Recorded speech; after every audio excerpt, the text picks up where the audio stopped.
There are certain things in this world that should never exist. But they do, because we made them. We made them with love. We made them with fear. We made them in the quiet moments when we thought no one would ever know what we were willing to do. Today, I have 3 stories for you. 3 stories that have nothing to do with monsters from the outside. No ancient curses, no vengeful ghosts, only family. Only the things we do to protect the people we love. And what happens when those same actions become the most horrifying thing of all. In the deep woods of Wisconsin, a father has spent 18 years shooting his own son in the face 3 times a day. In a forgotten town called Mercy P., there is a road that was born from a 12-year-old girl's simple wish to make her little brother disappear. And in an ordinary house somewhere, a mother is calmly choosing a coffin for her son, who is still breathing. 3 stories, 3 rules, and 1 truth. Sometimes the most terrifying thing isn't what hunts you from the dark. It's what you created yourself and can no longer control. Most people have a fond memory to share when Father's Day rolls around. A fishing trip, learning to drive, a quiet, unspoken moment of bonding. I don't. It's been a few weeks since everything changed. I've been meaning to write this down sooner, but I needed time to process the new reality my family is living in. A lot has happened, and I know until the day I die, I will never be able to look at my father in the same light again. My family has been completely cut off from the outside world for as long as I can remember. My great-grandfather dragged our bloodline out to the absolute middle of nowhere, Wisconsin, to live out the family business of trapping and hunting. We've stayed in the exact same remote stretch of timber ever since. It wasn't much of a life, but the woods gave us enough meat and hide to sustain ourselves. Folks out here don't trust the world beyond the tree line. You'd think, living in such total, suffocating isolation, my family would be incredibly close-knit. You'd be wrong. For my entire life, my father was a ghost. He spent every waking hour out in the dense woods surrounding our pasture, hunting for game. Deer, elk, pheasant, black bear, it didn't matter. Any excess we had, we'd sell to local markets or trade with the few neighbors we had. But his obsession with the hunt kept him away from us. It kept him away from me. He missed every single milestone. My mother gave birth to me alone in a sterile hospital room while he was out in the woods with my older brother, Rhett. He wasn't there for my first steps. He never helped me with a single math problem. Little League baseball games, a complete no-show. He didn't even bother showing up to my high school graduation earlier this year. The only semblance of a father-son dynamic I ever got was a ritual he performed every evening. He'd come home completely exhausted and give me a hug. No words, just a 10-second embrace and occasionally a rough kiss on the forehead. He always smelled wrong, like rotting grass, stagnant mud, copper, and week-old sweat. When I looked into his eyes, they were entirely hollow, dead and ragged. It was the look of a man who hadn't just been hunting, but surviving. His constant absence might have been somewhat justifiable if he actually knew how to hunt. Despite our family's supposedly long legacy in the trade, I never once saw him bring back a single prize. No elk, no deer, not even a damn squirrel. What was he actually doing out there in the dark?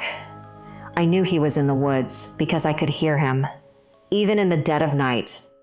When the whole world was past and silent, the deafening, piercing roar of his Winchester 94 would rip through the trees. It happened every few hours, like clockwork.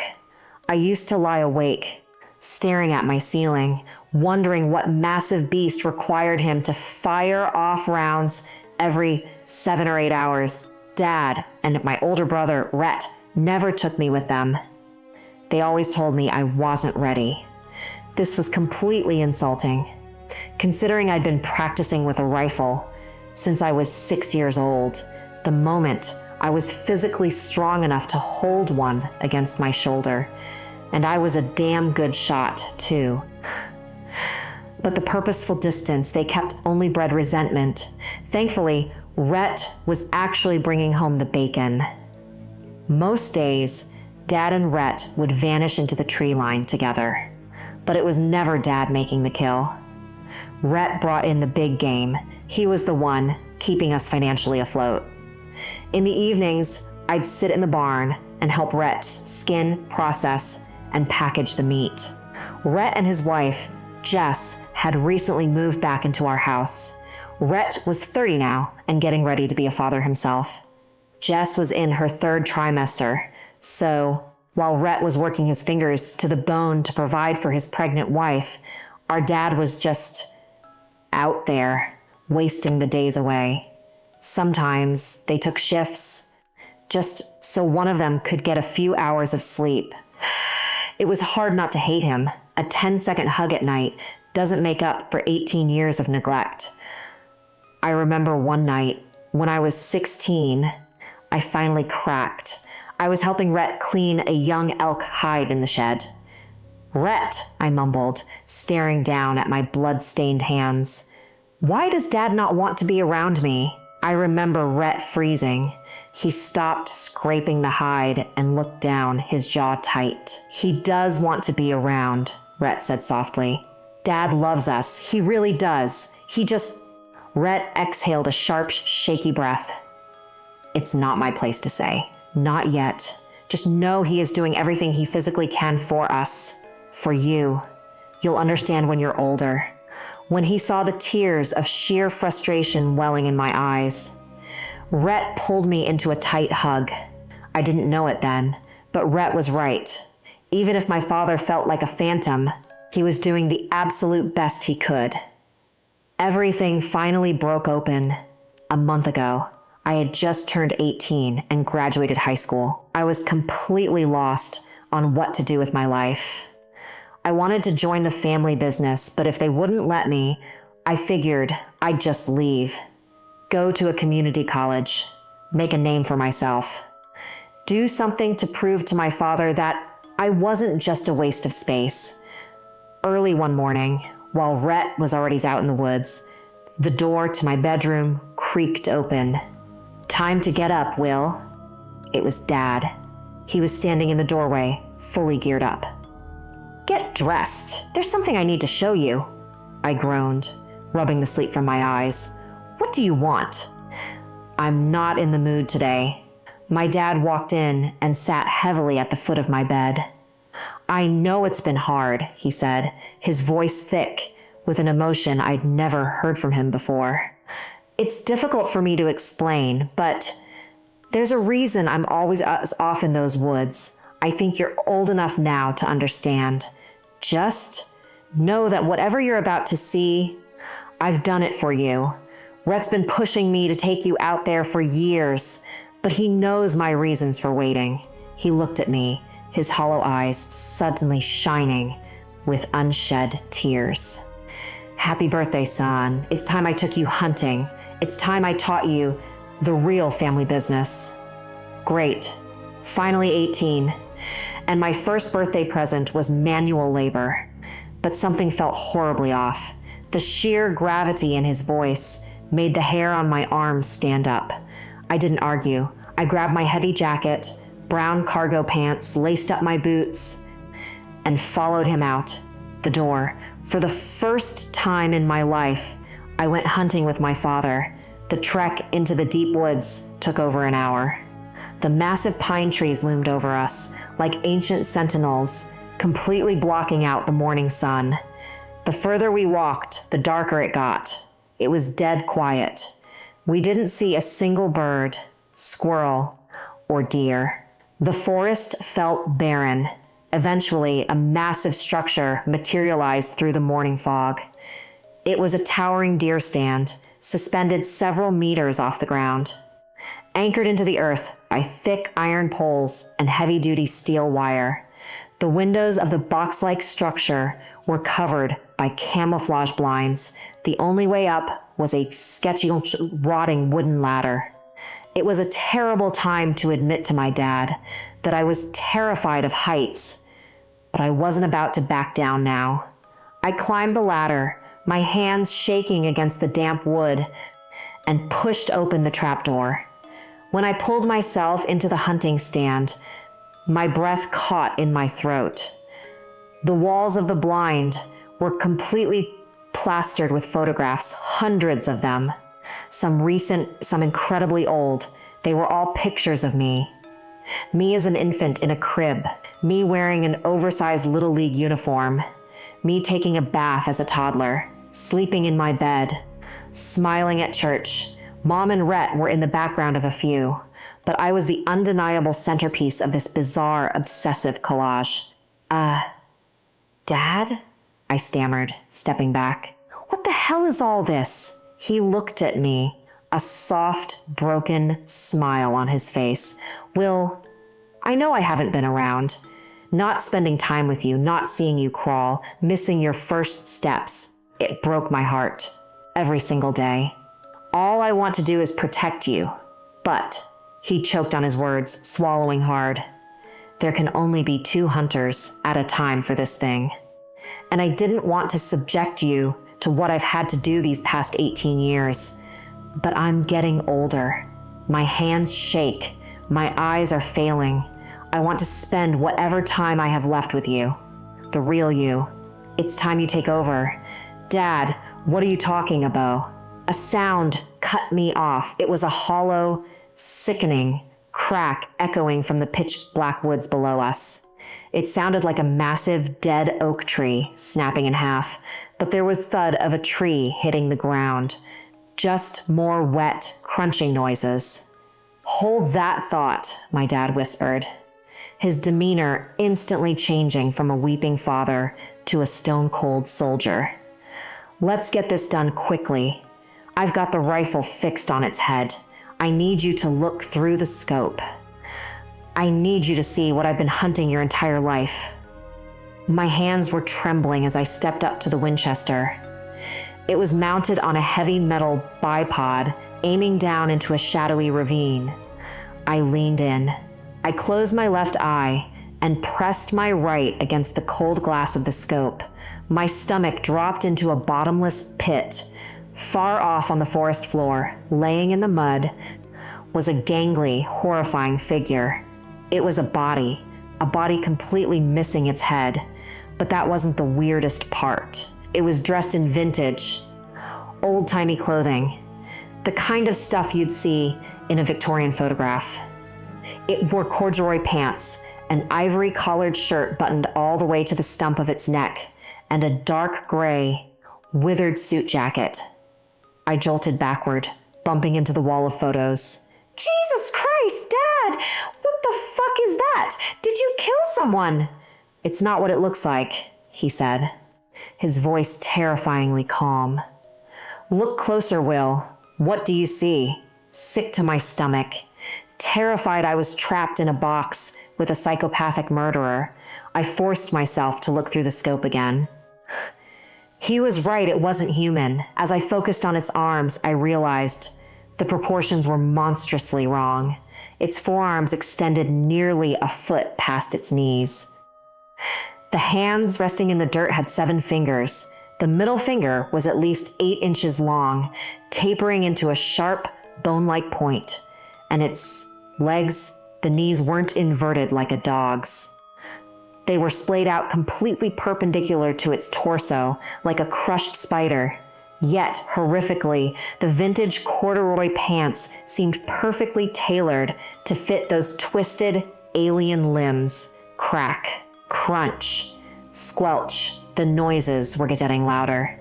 It took my brain a second to process that the sounds were coming from the headless corpse. What exactly am I looking at? I whispered, unable to pull my eye away. Son, the rifle is aimed precisely where its heads will be. No matter what you see in the next few seconds, I need you to pull the trigger. If you wait too long, it will find us." "What? Dad, please, what the fuck is going on?" Before he could answer, the body seized. It began to spasm violently on the forest floor. Its headless frame thrashed against the mud, bones crunching with every jerky, unnatural motion. "Get on the trigger, Will," Dad barked. "The second you see its eyes, you fire." I gripped the rifle. I was trusting a man I barely knew in a situation that defied all logic. I peered through the glass and I saw exactly what he meant. The stump of its neck was bubbling. It wasn't regenerating flesh like a healing wound. The bloodied mud, dead leaves, and earth beneath it were literally slithering upward, defying gravity, pulling themselves into a disgusting, wet mound on its shoulders. The mud began to morph, stretching and pulling taut over an invisible framework, slowly shaping into a skull, a human skull. "Do you see its eyes yet?" Dad demanded. My heart was hammering so hard I could hear it in my teeth. The massive 7-fingered hand twitched. That horrifying middle finger whipped backward, stabbing into its own forearm like a scorpion's tail to gain leverage. Its chest heaved upward. It was breathing. Finally, the mud and gore finalized its shape. A face. The long neck struggled, muscles snapping and popping. As it slowly lifted its new head, I braced myself. I've seen enough horror movies to expect a monster, but I wasn't ready for this.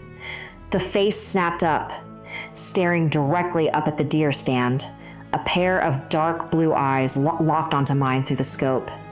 It knew exactly where I was, but it was the face itself that made my blood run freezing cold. It was my face.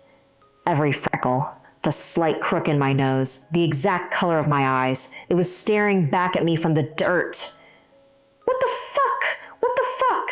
I screamed, backing away. "Now, Will," my dad roared, slamming his hand on the metal table. "Take the shot now."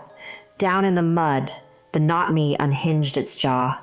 It let out a deafening, hollow bellow, a sound like a rusted air raid siren grinding gears.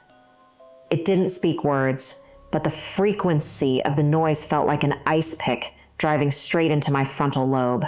Its impossibly long arms dragged against the dirt as it braced itself to stand. I squeezed the trigger. The recoil punched my shoulder. The deafening crack of the Winchester silenced the woods.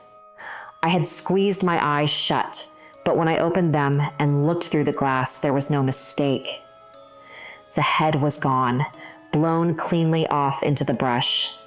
The gangly body collapsed back into the mud, limp. My ears were ringing. My chest was heaving. Dad broke the silence. "Good shot, son." We stayed up in that claustrophobic wooden box for hours. We drank a pack of Coors Banquet, and he finally told me everything. Whatever that thing was down there, it had been stalking our bloodline for generations. Dad thought it might be extraterrestrial. My great-grandfather called it a doppelganger. We didn't know what it was, but we knew the rules. It always takes the visage of the youngest male in the family. If left alone, if we ever stopped hunting it, it would slink out of the woods and replace whoever's face it was wearing.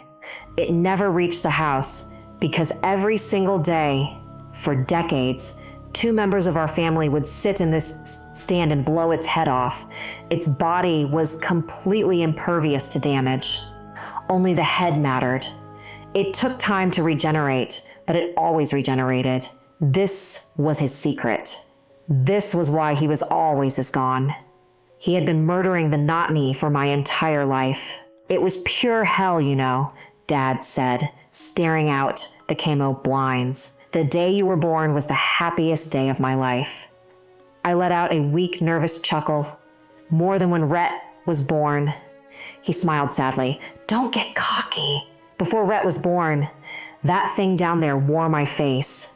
Imagine having to look down the barrel of a gun and blow your own brains out 3 times a day just to survive. My father carried most of that burden. But when Rhett came along, it shifted. It always takes the youngest. It does it on purpose. It hopes you'll hesitate. It hopes you won't have the stomach to pull the trigger on a child. I looked out the window. Down in the shadows, I could see the splattered black blood slowly beginning to inch its way back toward the headless husk. When you were born, Dad continued, his voice cracking, it took your infant face. I had to come out here, night after night, and look at my newborn baby through a sniper scope. Pulling that trigger, it destroyed me. I wept every single day, knowing I was practically killing my own son over and over. That's why I put the pictures up. He gestured to the walls around us. I needed to remember what I was actually protecting. I needed to remind myself that you were safe at home, warm in your bed. I know I wasn't around, but it was worth it to preserve the man you've become.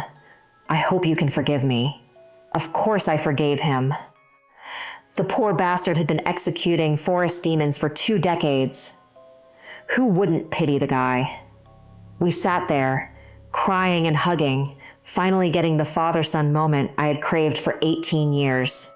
He told me he was excited to finally retire. He wanted to take up golf, but he also shared a grim warning.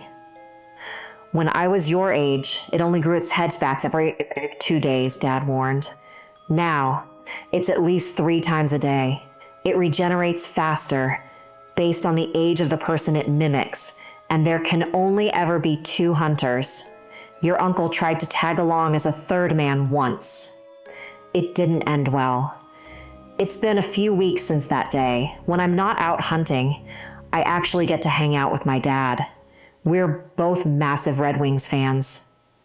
And we even bought tickets to a few games next season. He's finally getting to be a father. As for the family business, we made a seamless transition.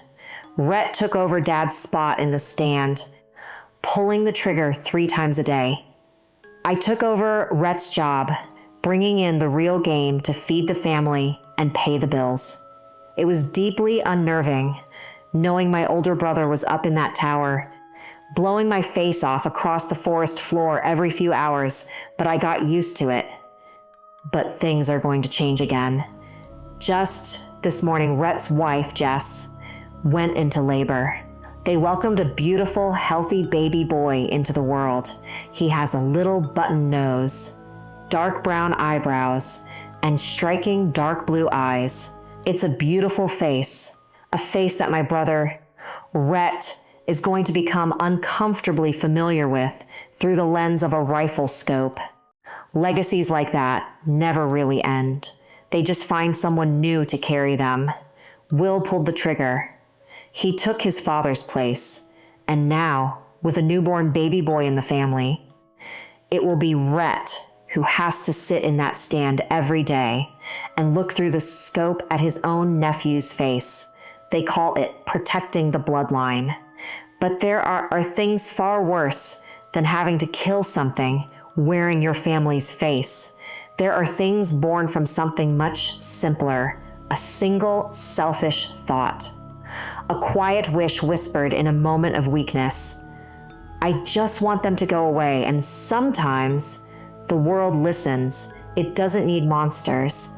It doesn't need curses. It only needs a child's drawing, a blue marker, and the name of someone you wanted to forget. And once that road is drawn, it never lets you leave. I review digital maps for a living. It's a quiet, tedious job, but it taught me one undeniable truth. Roads do not appear by accident.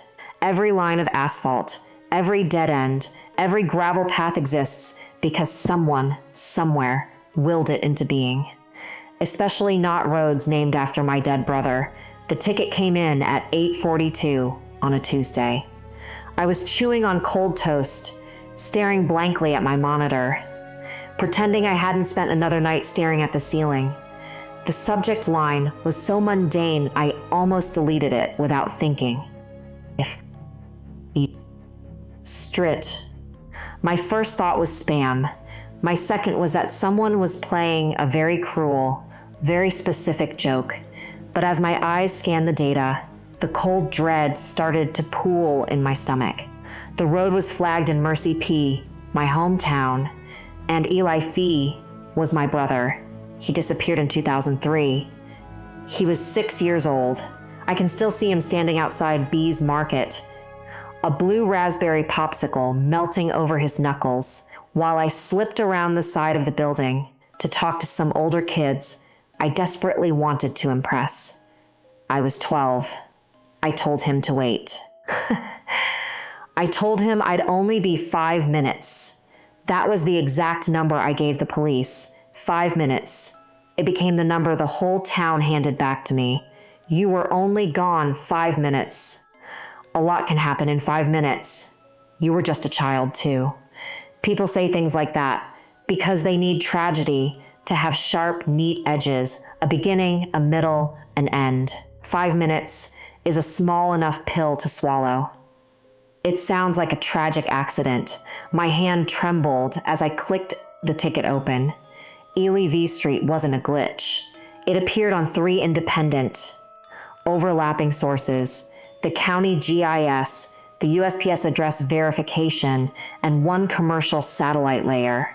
According to the metadata, it was a residential access road running north off Junie B Road, just past the old subdivision line. The satellite image showed nothing but dense, heavy trees. The county layer showed 12 empty lots. The USPS listed 4 active addresses. Beneath it all, a note from another contractor read, "Local government confirms road exists.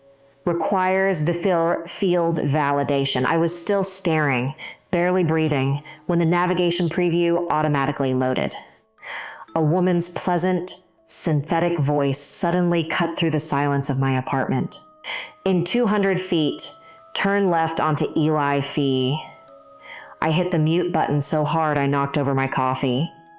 I hadn't been back to Mercy P in 14 years. I didn't go back for my mother's surgery. I didn't go back for the high school reunion. I didn't even go back when they found a child's jacket near the old quarry and asked the families to submit fresh DNA. I mailed my sample from 3 states away, and then I locked myself in a post office bathroom and threw up until my ribs ached. I told my manager I would verify the road in person. She said fine, as long as I wrapped it up by Friday. "Everything okay?" she asked, noticing my pale face. "Just a weird data thing." I lied. That was always how Mercy P started, as a weird thing. A small, quiet wrongness you could explain away, as long as you didn't look at it straight on. The drive was 4 hours. The hum of the interstate gave way to county highways, and finally to the winding 2-lane road that used to make me violently carsick. Eli would always lean across my lap, his breath warm against my cheek, to count the cows out my window. He always cheated. Brown one, white one. That one's too, it has spots. "That's not how counting works, Eli. It's how mine works." At the town line, my rental's GPS chimed and recalculated. Even though there was only 1 road forward, the screen flashed, "Welcome to Mercy." But just beneath it, for a fraction of a second, the text glitched. Something else appeared. I only caught the first word before it vanished. Remember. I pulled into the gas station by the old grain elevator to ground myself. They'd painted the elevator white since I left, but the paint was already peeling in long strips, the old gray concrete showing through like dead bone. Inside, the cashier had silver hair and a faded Mercy P Cardinal sweatshirt. She glanced at me, looked away, and then her eyes snapped back. People in that town always recognized me by subtraction. It was never my face they saw first. It was the missing boy standing right beside it. "You're Helen V's girl," she said. The air in the store felt suddenly thick. I hadn't heard anyone use my mother's name in years. Mara, I corrected quietly. Recognition crossed her face.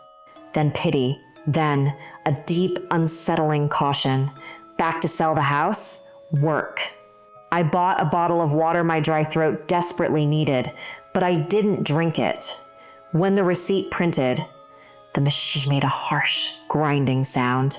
The cashier folded it tightly in half before sliding it across the counter, handling it like it was something diseased. I opened it anyway. At the bottom, below the total, the location text read, 2 Junie B Road, corner of Junie B and Eli. This isn't right, I said, my voice shaking. The cashier wouldn't meet my eyes. She stared out the window at the empty highway.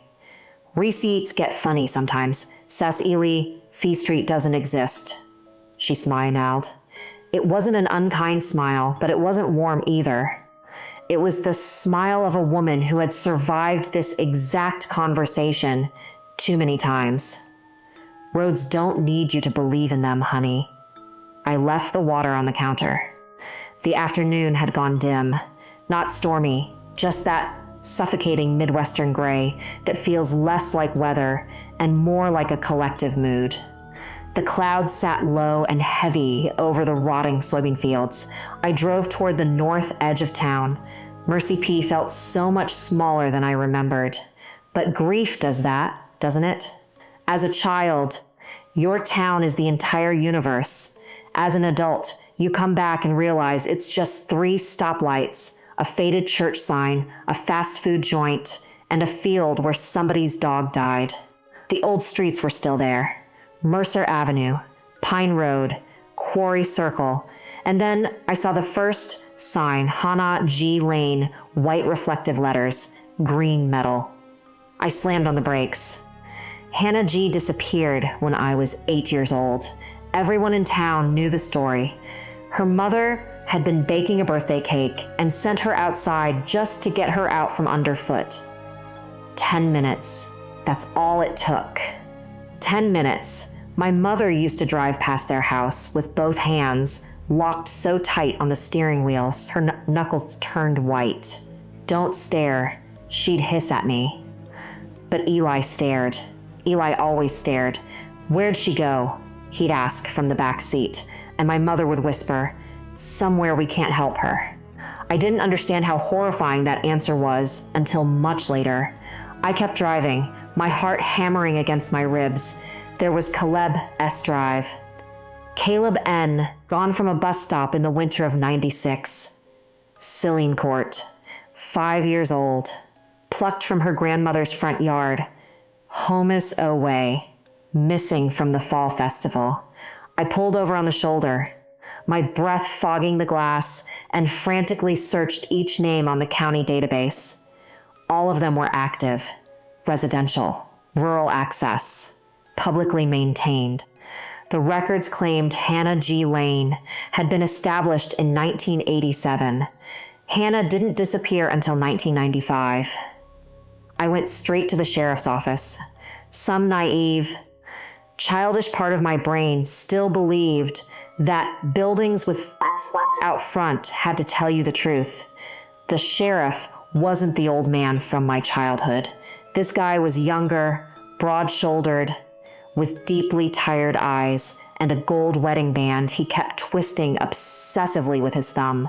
His nameplate read DM Your Mara V, he said heavily before I even opened my mouth. Everyone keeps doing that. You look exactly like your mother. I'm sorry to hear it. He didn't laugh. I slammed my laptop on his desk, pulling up the map data. I need to verify whether Eli V Street physically exists, I demanded. And I need to know why in God's name it's named after a dead 6-year-old. He leaned back in his leather chair. It squeaked in the quiet room. On the wall behind him hung a framed civic map of Mercy P. It was laminated, sun-faded, completely standard. But my eyes caught it, a thin, pale gray line branching north off Junie B Road, LECT. I want that map, I said. No, you don't even know what I'd do with it. The sheriff stopped twisting his ring. He looked at me. Dead serious. I know exactly what people do with maps. The silence in the room became unbearable. My brother disappeared 23 years ago. I pushed. I know. Then why is there a road named after him? He looked down at his desk. Under the glass blotter, pinned neatly in the corner, was a child's drawing. A yellow sun, stick figures, a dog that was drawn far too big for the house. In the corner, written in clumsy, careful crayon letters, was the name Ben. "Don't go out there after dark," he said softly. "Is that an official recommendation?" "No." "Then what is it?" He met my gaze, and I saw a man who had looked into the abyss and blinked. It's a lesson this town learned very badly. I almost laughed, purely from this nervous energy. "Do you people rehearse this? If you drive out there and you see something you remember, do not stop for it." "That's your advice?" "No," he whispered. "That's what I failed to do." He slid a business card across the desk. His personal cell number was handwritten on the back. "If the road starts using your voice," he said, "call me." I walked out without taking the card. I turned around and grabbed it. 30 seconds later, the town planning office shared a brick building with the public library. It smelled like stale toner, old carpet and dust. I told the young clerk at the desk I was there about Eli V. Street. From the back room, I heard the distinct sound of a ceramic coffee mug shattering against the floor. A minute later, June T. walked out. I hadn't seen June since we were 17 at a graduation party, where she got drunk and told me that leaving Mercy P. wouldn't fix whatever was broken inside me. She had aged like a room that never changes its wallpaper. Sharp cheekbones, thin mouth, and eyes that always made you feel like she was judging your version of reality. Mara. June. "Heard you were in town. I got here 2 hours ago." "Small town. Apparently it's getting bigger." Her eyes darted nervously to the clerk. "Come to the back." Her office had no photographs. Just towering file cabinets, zoning binders, and a dead, shriveled plant on the windowsill. I shut the door behind me. "You know why I'm here," I said. "Ellie's Road." My stomach churned at how casually she said it. "You say that like it's a normal thing. Nobody here said it was normal. I need the development records, June." "You won't find any." "I have county authorization, Mara." The way she said my name made me hate her all over again. It wasn't cruel. It was just exhaustingly tired. She pulled a heavy keyring from her desk drawer. "Do you remember the maps we used to draw on?" The room seemed to tilt. "No, at B's Market. Behind the humming soda machines, Tommy B used to steal blank county maps from his dad's office. We'd sit in the alley and draw fake roads on them. I remembered the alley, the sticky pavement, the smell of cheap grape gum. I remembered June at 12, bored and cruel. I did not remember the maps. She watched the blankness on my face. "Convenient," she scoffed. "Don't. You came back here wanting someone else to be guilty. My brother was taken. I know. You think I could ever forget that?" "No," June said softly. "I think you remembered it the exact way you needed to, so you could live with yourself. I should have left. God, I wish I had left." Instead, I followed her into a locked, windowless archive room. She stopped at a metal cabinet labeled Historic Plats, Decommissioned Moots. She pulled out a flat cardboard box and set it on the table under the buzzing fluorescent light. Inside were folded maps. Some looked official. Some were cheap photocopies, and some were drawn by children. The one she handed me was soft as cloth, the edges furred and gray from years of handling. Across the top, written in thick blue marker, was a title in a handwriting I recognized before my brain could process. "Why Somewhere Else." Game it was a map of Mercy P dated 2003. But in the blank White spaces around the borders of the town. Children had drawn roads in crayon, pen, and pencil. Endless loops. Jagged dead ends. Lines cutting straight through fields and rivers. And every single road had a name. Not a street name. A person's name, Mrs. H. Coach Tar Caleb's dog mom, when she yells.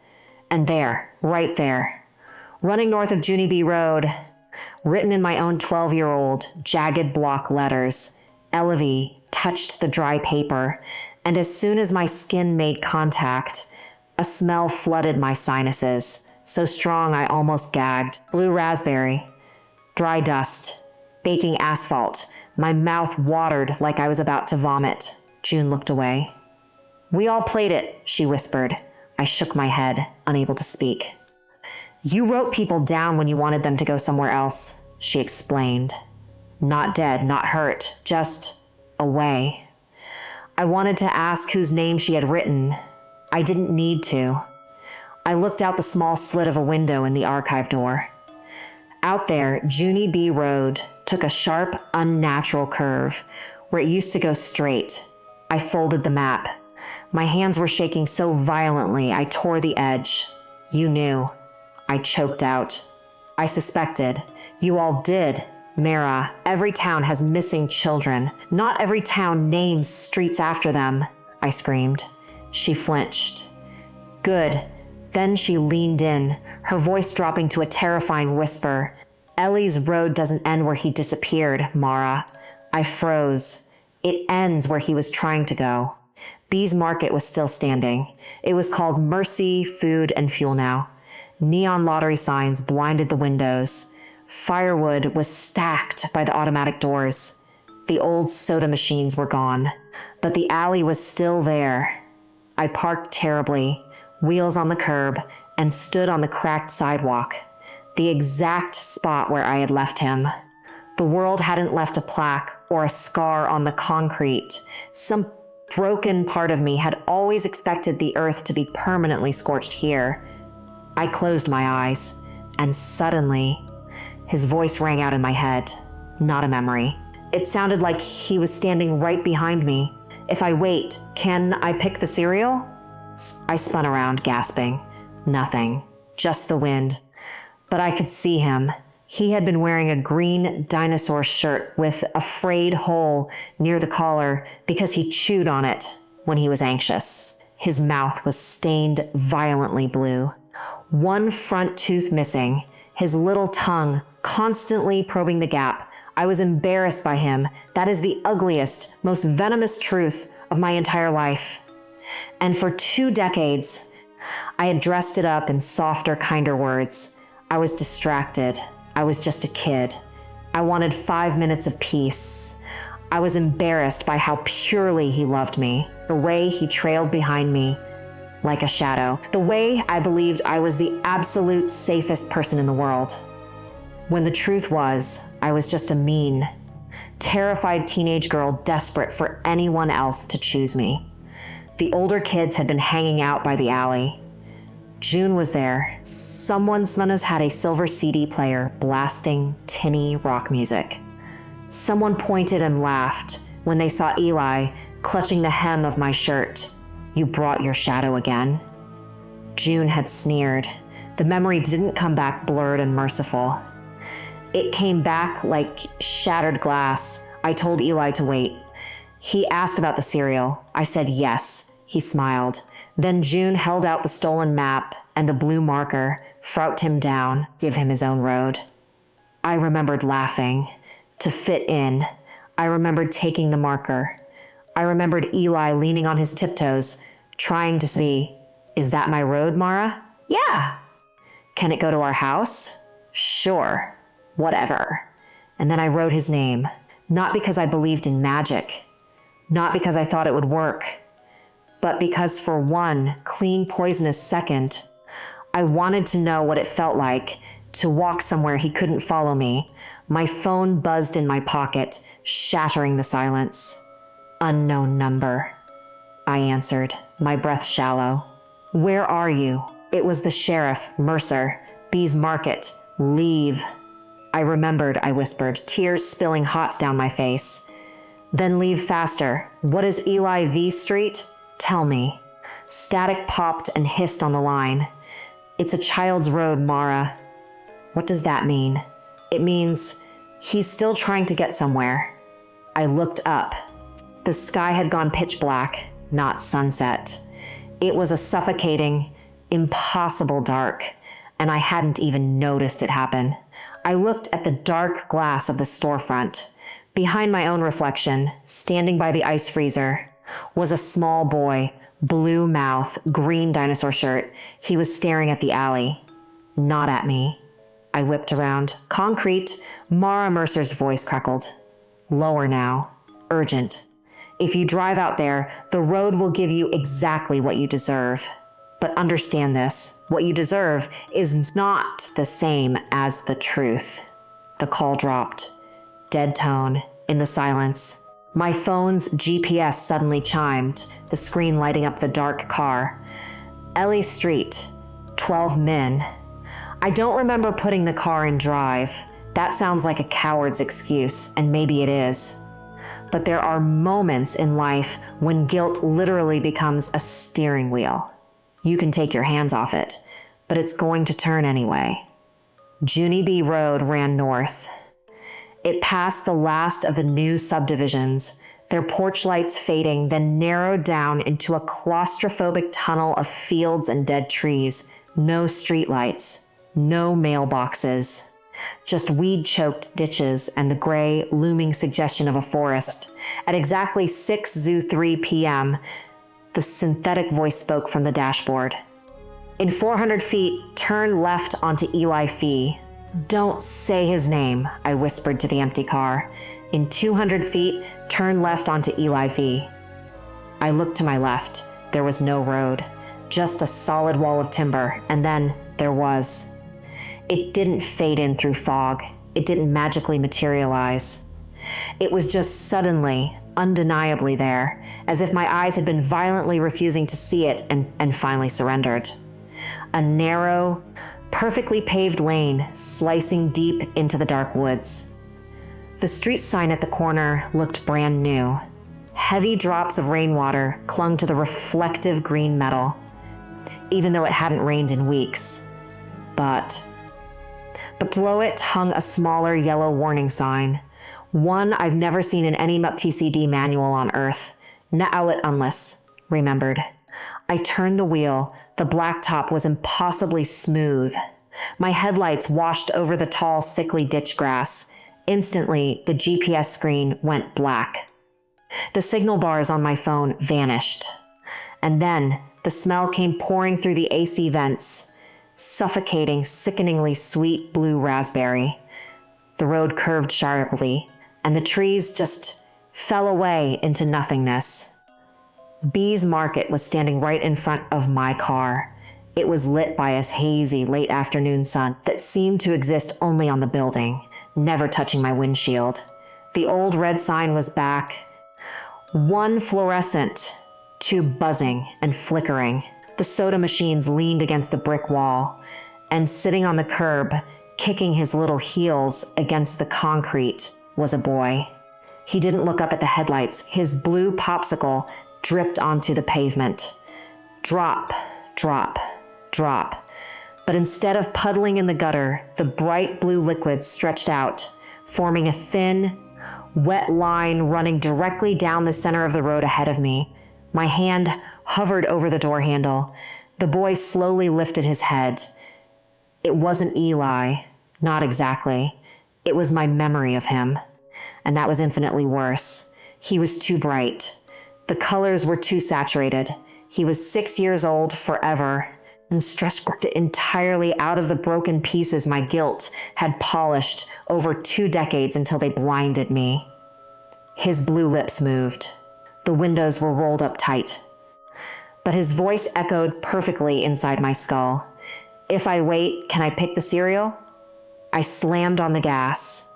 The market dissolved into smoke behind me, and the road seamlessly morphed into a school hallway. My tires rolled silently over beige linoleum tiles. Lockers rushed past my windows on both sides. It was pure madness. My high beams cutting through a school, trembling over classroom doors and corkboards. I looked at the papers pinned to the walls as I drove past. Every single drawing was a road. Some went into houses. Some drove into lakes. Some drove into giant, jagged open mouths. None of them reached a destination. They were the frantic, patient scribbles of children who kept getting the way home wrong, but kept trying anyway. At the far end of the hallway, a figure stood under a flickering bulb. Ely. He had his backpack on. It was way too big for his shoulders. Red straps, with a little plastic dinosaur clipped to the zipper. He was methodically checking the classroom doors, opening one, staring into the dark, closing it, moving to the next. It was the exact way you search a massive building for someone who promised they'd be there. And sitting in the driver's seat, I understood it with the terrifying clarity of a nightmare. He had walked these doors for 23 years. He had searched for me in places I had never even been, because a school and a store were the only places his 6-year-old brain knew how to imagine. "Ellie," I choked out, hitting the brakes. He stopped. He turned to face the blinding headlights. His face didn't twist in fear. It opened up in pure devastating relief. He found me. He started walking toward the car, not running. Just a steady, trusting walk. He was sure of me. I put my foot down hard on the accelerator because I knew if he reached the glass, I would open the door. And if I opened the door, I would be driving down this hallway forever. The engine roared, but for 10 agonizing seconds, the distance between us refused to close. No matter how fast the speedometer climbed, he remained 10 feet away, walking toward me. That was the most terrifying thing on that road. Not that a ghost was chasing me, but that a little boy couldn't catch up to his sister.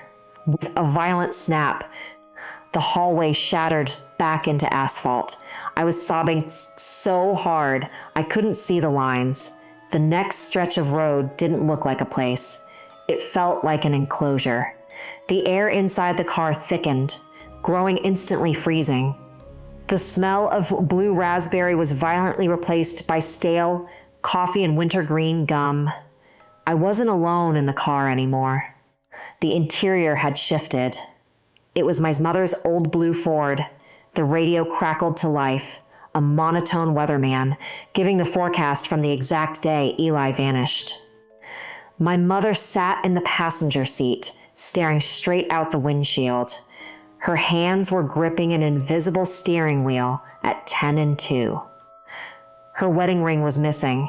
She had pawned it that same year to pay for a private investigator. I looked in the rearview mirror. His booster seat was in the back. Empty, sitting next to it, was me, 12 years old, staring out the window with a face as blank and hard as a drawn blind.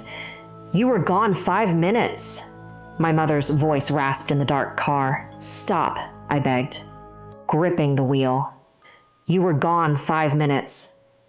In the mirror, the 12-year-old version of me slowly turned her head and looked right into my eyes. Her face was completely dry. She wasn't haunted yet. She wasn't sorry yet. She was just a selfish girl who had gotten exactly what she asked for, completely ignorant of the price. He was always there, my 12-year-old self said. Her voice was reasonable, almost bored. I just wanted one place where he wasn't. I violently jerked the steering wheel, throwing the car halfway off the pavement into the tree line just to drown out her voice. Dead branches shrieked against the metal doors, sounding like human screams. When I wrestled the car back onto the asphalt, my hands were clamped so tight they were numb, and that's when it hit me.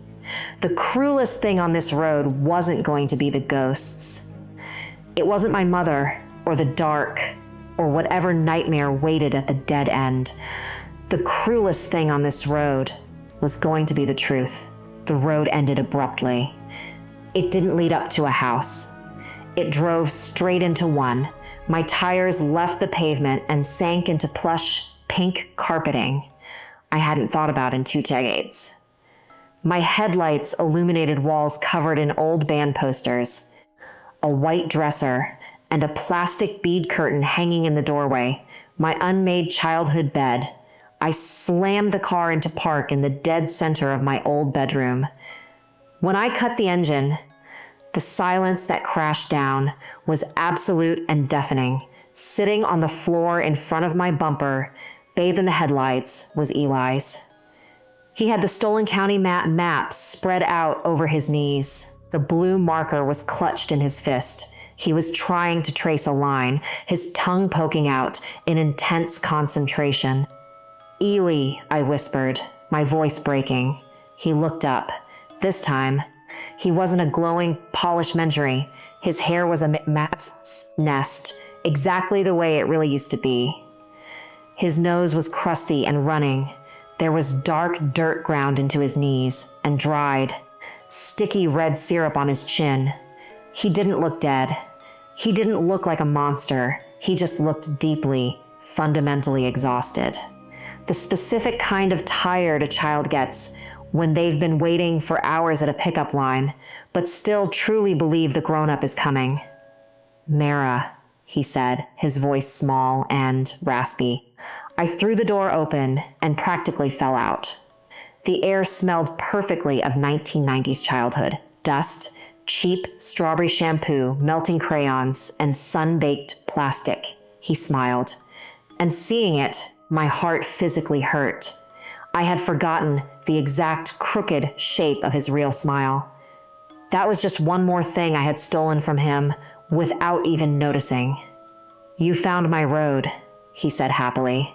I crawled to him on my hands and knees. I couldn't stand up. "I'm so sorry, Eli. I'm so sorry." His smile faded. Not into anger, just confusion. Children don't know how to process adult agony. "You said it could go home," he murmured, looking down at the crumpled map. "I know. I made it go to B's first." The room around us violently flickered like a bad tape. For a split second, the carpet was wet pavement. The dresser was a humming soda machine. "Because that's where you left me." "I know." Then I made it go to school. Another violent flicker. Beige tile. The hum of fluorescent tubes. "I thought maybe you went there to find me." He smoothed out the wrinkled paper with a filthy, tiny hand. But it kept getting lost, Mara. I collapsed forward, my forehead resting on the pink carpet, sobbing uncontrollably. "I tried to remember the way," he whispered, leaning closer. "I really did. The store and the cereal box and your room. I tried to remember how you smelled like that orange gum Mom said you weren't allowed to chew. I tried to remember your shoes." A pathetic animal sound tore its way out of my throat. He smiled a little bit, tapping his marker on the floor. "They had silver stars on them. They were stupid shoes." I choked out. "I liked them." He looked back down at the map. "I waited, Mara." "I know." "No," he said gently, with the ancient wisdom of a ghost. "I waited all of them, all the minutes. I can't describe what broke inside me then. It wasn't just crying. Crying is a biological function you survive. This was a fracture in my soul. The ice block that had formed in my chest at 12 years old shattered completely, and through the shards, I finally saw the reality of it. He waited outside that market as the sun went down. He waited through the blinding red and blue police lights. He waited while our mother screamed his name until she coughed blood. He waited while the rain washed the blue popsicle stains into the gutter. He waited while the missing flyers curled and faded on telephone poles. He waited while I grew taller, learned to drive, went to college, kissed boys who didn't know I had a brother, and started telling coworkers I was an only child because it was easier then watching the pity wash over their faces. He had waited 23 years with the infinite, terrible patience of a child who was promised his sister would be right back. "You look old," he observed quietly. I let out a wet, ugly laugh. "I know. Are you still mad at me?" "No, baby. I was just stupid. I was so stupid. You wrote me on the map." I couldn't breathe enough to answer. He looked at the torn paper, then up at my face. "I thought it was a present." That was the line that killed me, not an accusation, not a scream of ghostly rage. Just a little boy who thought his big sister had drawn him his very own road to play on, his freezing. Sticky fingers reached out and wrapped around my wrist. "Don't cry," he whispered. "Why?" His wide eyes slowly shifted past me toward the doorway. The plastic bead curtain was gone. Beyond the doorframe, there was no hallway. It was a road, a new, unpaved road made of pale, dead dirt, stretching endlessly under a sky that had been drained of all color. Standing at the very end of it was my mother. She looked younger than when the cancer took her, but older than the day I left home. She was a horrifying paradox of grief. Her arms hung limply at her sides, and in her right hand, she clutched a folded map. Behind her, planted in the gray dirt like gravestones, street signs leaned at crooked angles. Hannah G. Caleb, Lily Mae, Ben names I knew, names I didn't. My mother didn't speak. She didn't blink. She just slowly unfolded her map. Even from across the room, I recognized the sharp, cursive handwriting. Mara 5th. It wasn't written in childish crayon. It was written in black ink, dark, deliberate, an adult's hand. "When?" I breathed, the blood freezing in my veins. Eli's grip tightened painfully on my wrist. "The night after I went away," he whispered. "The temperature in the bedroom plummeted to freezing," she said. She only meant 5 minutes, too. For the very first time since she died, I understood the terrifying way my mother had looked at me as I grew up. It wasn't with love, but it wasn't a lack of love either. It was pure, unadulterated fear. She had wanted me gone, just for a second, just long enough so she wouldn't have to look at the girl who lost her son. Long enough to indulge a sick fantasy where her house was still whole, or at least a house where she hadn't lost the wrong child. The town's darkness had listened to her, too. But Eli's road came first. It was drawn earlier by a stupid girl who didn't believe in the dark. My brother, who thought it was a gift, had stepped out onto the road that was meant to swallow me. And he had been wandering in the dark, trying to find his way back to me, ever since. "You have to go," Eli said, pulling on my arm. "I'm not leaving you again," I screamed. He frowned, a deeply childish pout, like I was being difficult about going to bed. "You didn't leave me all the way." "Yes, I did." "No," he said softly. "You remembered me." "I stopped saying your name, Eli. But you didn't forget it. Some mercies hurt infinitely worse than the harshest punishments." He shoved the folded county map into my trembling hands. "Take it." "What is it?" "It's my road." In the doorway, the corpse of my mother took one agonizing, jerky step forward. The entire house violently shuddered. Plaster rained from the ceiling. Eli leaned in, his freezing breath on my ear. "Keep it folded, Mara. Keep it folded, and it can't find the end. Don't let it make a street out of you." And then he let go of my wrist. He ran past me, not to me, past me, straight toward the doorway, straight toward our mother. For one insane, hopeful second, I thought he was going to hug her, but then he threw his tiny arms around her waist, digging his heels into the pale dirt, and he held onto her with all his weight, the exact, stubborn, impossible way he used to anchor himself to my legs when he didn't want me to leave. "Go!" He screamed at the top of his lungs. My mother made a sound. I pray to God I never hear a sound like it again. It wasn't a demonic roar. A monster's scream would have been easy to process. It was the sound of human grief turned inside out, a shrieking, tearing wail of a mother realizing what she had done. The bedroom walls cracked open, revealing the void outside. The posters caught fire and turned into burning maps. I scrambled backward on my hands and knees, hauling myself into the driver's seat. I slammed the door and threw the car in reverse. As the tires spun on the pink carpet, I looked back one last time. Ellie was still holding her back. He looked over his shoulder at me, and he was crying, really crying. Tears cutting tracks through the dirt on his cheeks. He looked so incredibly scared, and so impossibly brave, and just far, far too small. In all my years of guilt, I had never let myself imagine him crying. In my perfectly polished memory, he had always been frozen just before the fear set in. "Mara," he called out over the engine roar. I rolled the window down frantically. "What?" He forced a watery, broken smile. I picked the cereal. The bedroom collapsed into a blinding white flash. I floored the gas. I don't know how long I drove. Time didn't exist in the dark. The road unspooled under my tires in nightmarish fragments of other people's lost children. I drove over a blood-stained kitchen floor. I drove down the aisle of an empty yellow school bus. I drove through a backyard swallowed by shadows. I drove over a small, invisible hand letting go. At one point, my headlights illuminated a figure standing on the shoulder. It was Mercer, the sheriff. He was standing beneath a sign that read Benham Way. He didn't wave at me.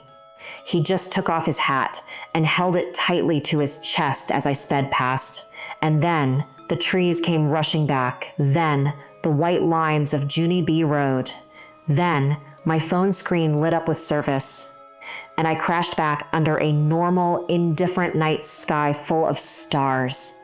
I slammed the brakes, threw open the door, and violently threw up in the ditch grass. When I crawled back inside, shivering uncontrollably, I looked at the passenger seat. The folded map was sitting there. It was warm to the touch. I didn't stop in Mercy P. I didn't get a motel. I drove on the highway until the sun came up and blinded me. At a rest, stopped 2 counties over. Locked in my car, I finally opened the map. Most of the crudely drawn roads had faded. Not vanished. Just faded, like pencil marks under a heavy eraser. LEV Street was still there, but the line was much thinner. At the very end of his road, drawn in a shaky, careful child's hand, was a new addition. A small square house. Inside the house were 2 stick figures standing side by side. One tall, one small. The small one had a ring of blue scribbled around its mouth. The devant had tiny silver stars drawn on its shoes. I stared at it. I started laughing. I laughed so loud and so hard that people at the gas pump stared at me. And then the laughter broke, and I cried until I physically couldn't draw breath. When I finally got back to my apartment, I logged into the system and filed Eli V Street as invalid data. 3 seconds later, a red box flashed on my screen. The system rejected the edit, Airpiece. Road verify by local authority. I tried to delete the ticket entirely. The screen glitched, flashing pure white. When my desktop reappeared, the ticket was gone.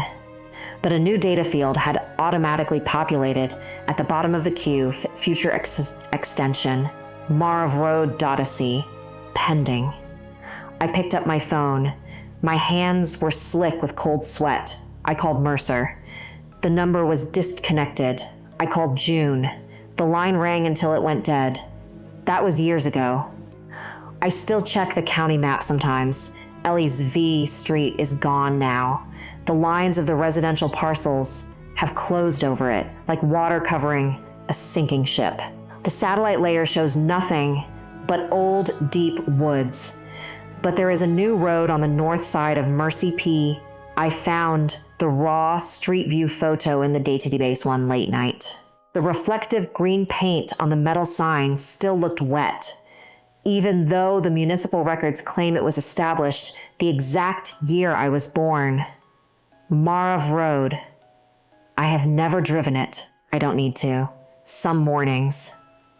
When I get in my car to go to work, my navigation app automatically suggests it as a destination before I even type a single letter. Some nights, when the silence in my apartment gets too loud, I carefully unfold the old map, just enough to check that Eli's Road is still safely closed. But every time I do, I see the faint, gray pencil line of my road stretching just a fraction of an inch farther across the paper. It doesn't lead back to Mercy P. Not anymore. Last week, the line turned south, toward my city, toward my apartment. I keep the map folded tight. I keep all the doors locked, and I keep saying his name out loud every single day. Because I know the rules now. No outlet unless remembered. Mara drove away from Eli V Street, but the road didn't disappear. It simply waited, because once you've written someone's name down, once you've wished for them to be somewhere else, a part of you gets left behind on that road too. And when the people around you start to agree with that wish, when even your own mother begins to look at you like you've already been dead for years, when no one sets a plate for you at the table, when they start choosing the wood for your coffin while you're still standing in the room, then you are no longer the victim. You have become the thing they are trying to bury, and they will not stop until you are in the ground. I'm posting this because I don't know who else to turn to. I've been lurking here for a while, reading other people's nightmares, but I never thought I'd be living one. Things have spiraled completely out of control, and I am desperate. Last night was just another long, sleepless stretch of muffled shouting through the drywall. My parents, arguing again. I'm not exactly a kid, but I still live at home. I know plenty of people deal with toxic family dynamics. It sucks. I know, but my situation isn't normal. There's something deeply, fundamentally wrong with my mother. Every single night she argues with my dad, and the topic of those arguments is me. My mom is utterly convinced that I am dead. And I don't mean she thinks I'm a disappointment. I don't mean the metaphorical, you're dead to me. I mean, she genuinely believes I am physically deceased. At first, my dad was looking into mental health professionals. Well, I'll get to that. God, I guess I just need to start from the beginning. I'm just an ordinary guy. I didn't do anything to trigger this. It started on a perfectly average Tuesday morning. I was sitting at the kitchen table, eating cereal, making casual conversation with my mom. Out of nowhere, the kitchen went dead silent. She stopped wiping the counter, slowly turned her head to look at me, and with a perfectly flat, empty voice, she said, "It's a shame what happened to you. You were so young. It's such a shame that car hit you and you lost your life." I froze. I'm pretty sure milk actually spilled out of my mouth. You have to understand, my mom is a proper, old school lady. She's kind, and she never yells, and she absolutely never swears. More importantly, she doesn't tell jokes, especially not morbid, twisted ones like that. Hearing those words come out of her mouth completely floored me. It was so terrifyingly out of character that my brain just tried to rationalize it. I forced a laugh, brushed it off as some bizarre out of now here dark humor, and went on with my day. But when I got home that evening, she was arguing with my dad about my tragic passing. The first few days were suffocatingly weird. Neither my dad nor I could tell if she was having some sort of psychotic break.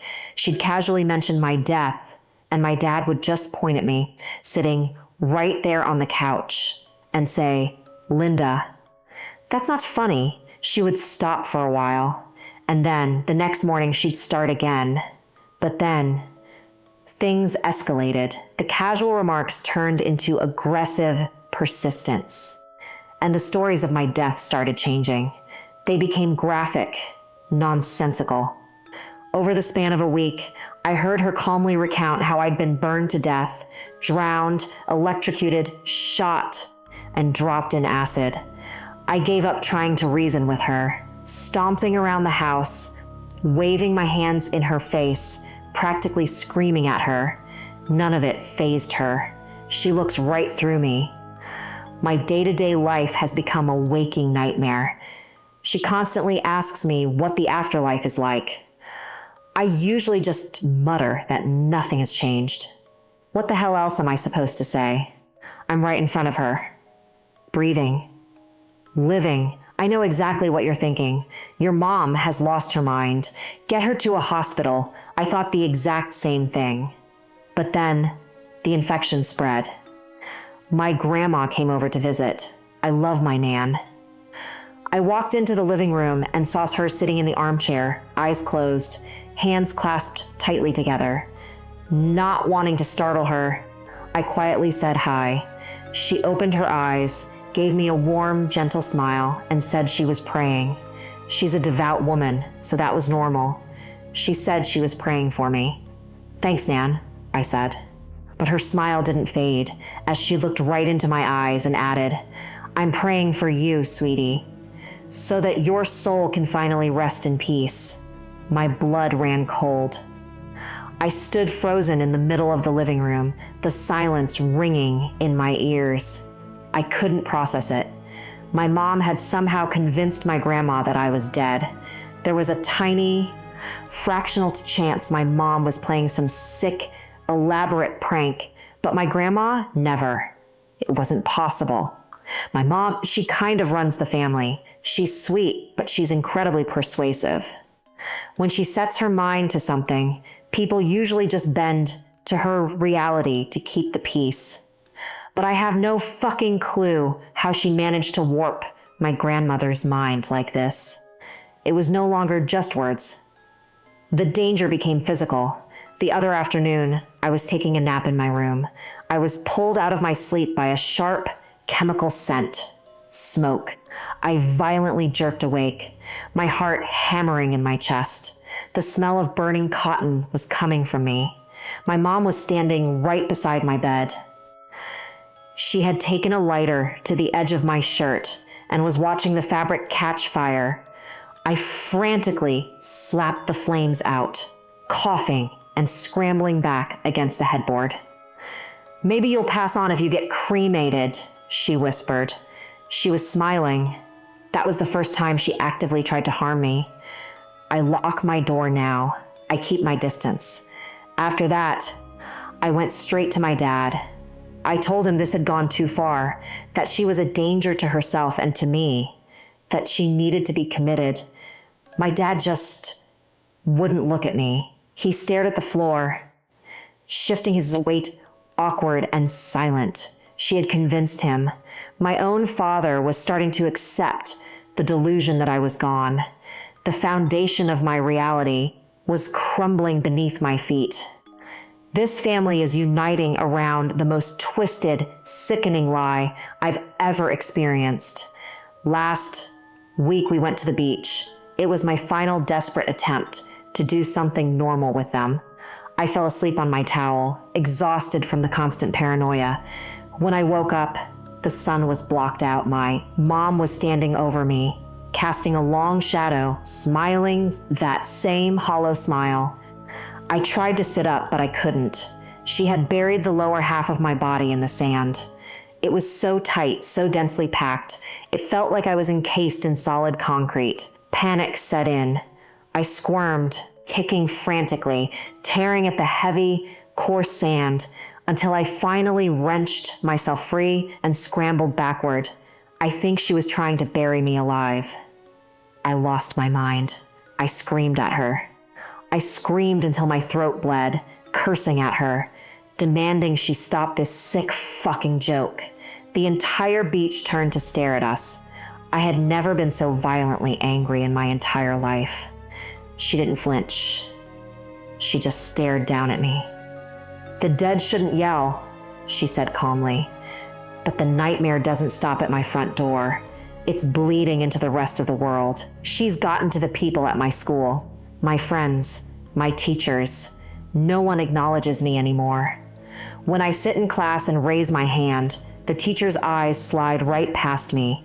Yesterday, I spoke up, and the teacher didn't even look in my direction when she said, 'The dead can't ask questions. It's completely unreal.' My friends look through me in the hallways. At home, there are no plates set out for me. At dinner, I am a stranger in my own house, a ghost haunting my own life. Yesterday, I walked into the kitchen and saw her scrolling on her phone. She didn't look up, but she patted the stool next to her. 'Look at this, Chris,' against my better judgment. I looked over her shoulder. She was browsing a catalog. Wood finishes. Silk linings. Coffins. She was looking at fucking coffins. 'You'll look so nice in this one,' she murmured. There are no words to describe the visceral sickness of hearing your own mother casually plan your burial to your face. Everyone is taking her side. Everyone is letting me fade away. I can't do this anymore. The mental toll is crushing me. I'm packing my bags right now. I don't care where I go. I just need to get out of this town. I need to know if anyone, anywhere, has ever experienced something like this. Is this some kind of shared mass psychosis? A localized delusion? I have to leave. I can't sit here while my mother browses embalming fluids on Amazon. I have to get out before I do something drastic, something I'll regret. I'm almost dawn weight. Hang on. I was supposed to be home alone, but I just heard tires crunching on the gravel outside. My parents just pulled into the driveway, but they're not in their car. They came in a white van. We don't own a van. What the fuck is going on? There are people getting out of the back. Like 10 people, strangers. I don't understand. What the hell is this? They're all carrying shovels.